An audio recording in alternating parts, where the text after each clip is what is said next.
परमात्मने नमः। कण कणों में, चराचरों में, बाहर और भीतर अंतर्यामी रूप से विराजमान हुआ परम पुरुष परमात्मा में प्रणाम कर रहा। विषय ये है विज्ञान भैरव तंत्र 112 ज्ञान की विधियां शिव ने पार्वती को सुनाया। इस विधियों में हम लोग आज तीसरा विधि देखेंगे। तीसरा विधि क्या बता रहा है?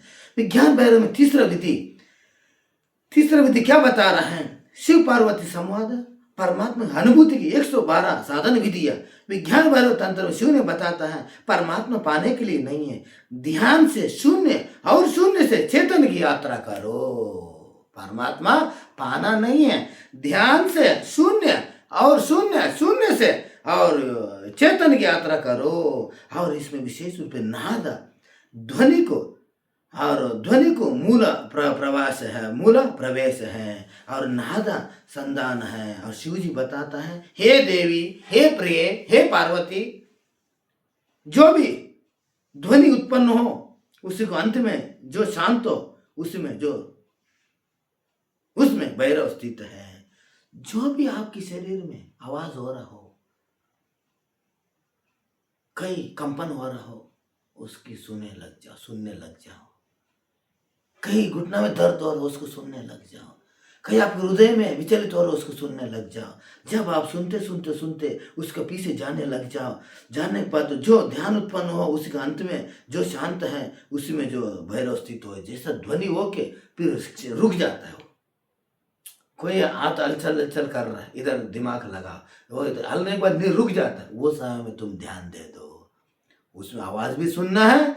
हमारे क्या सुन रहे हैं, सुनने के बाद उस चीज के पीछे जाओ, जहां वो रुक गए तब रुक जाओ और वो इसमें परमात्मा का आनंद हो जाएगी। साधन की विधि, शांत में सुखासन में बैठो, आंख बंद रखो, बाहर किसी ध्यान से जैसे वैसे सुनो। जो बाहर भी तुम सुन रहे हो घंटी आवाज, उसके भी सुनो।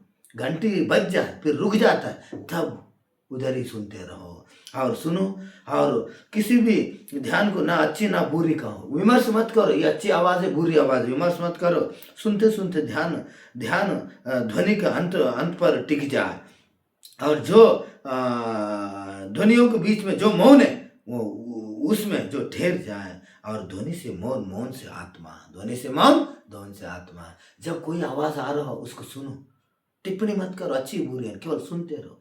सुनते वो रुक जाएगी, फिर तुरंत तुमको आनंद मिलने लग जाता है।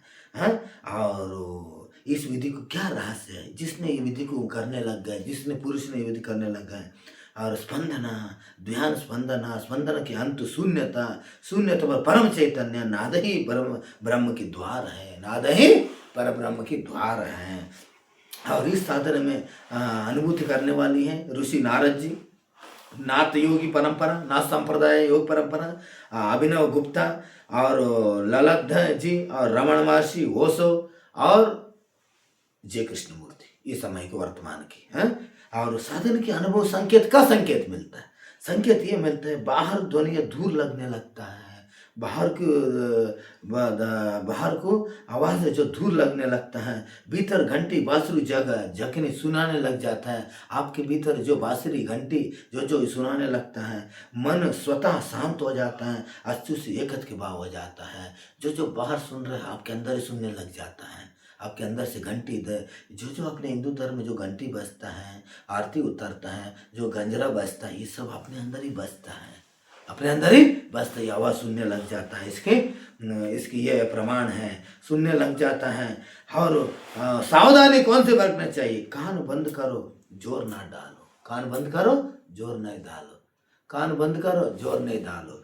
और ध्वनि उत्पन्न करने प्रयास भी ना करो, जो हो रहा है उस होने दो, जो हो रहा है वो होने दो। और शिव सूत्र ये बताता है, जहाँ ध्वनि विलीन होता है वही में प्रकट होता है प्रकाश, और जहाँ ध्वनि विलीन हो जाता है उसमें परमात्मा उधर ही प्रकट हो जाता है और उसमें प्रकट हो जाता है।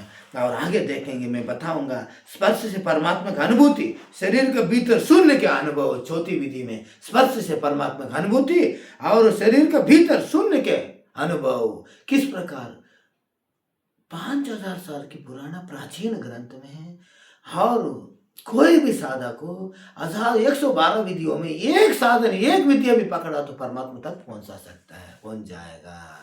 हाँ, और कोई भी गृहस्थी हो, विरक्त हो, संसारी हो, स्त्री हो, पुरुष हो, और योगी हो, ध्यानी हो, त्यागी हो, बैरागी हो, कोई भी ये विधि, एक विधि पकड़ा तो जो आपकी जो सरल विधि, एक विधि पकड़ो, इससे तुम परमात्मा साक्षात्कार के मार्ग में पहुंच सकता है। ओम श्री परमात्मा।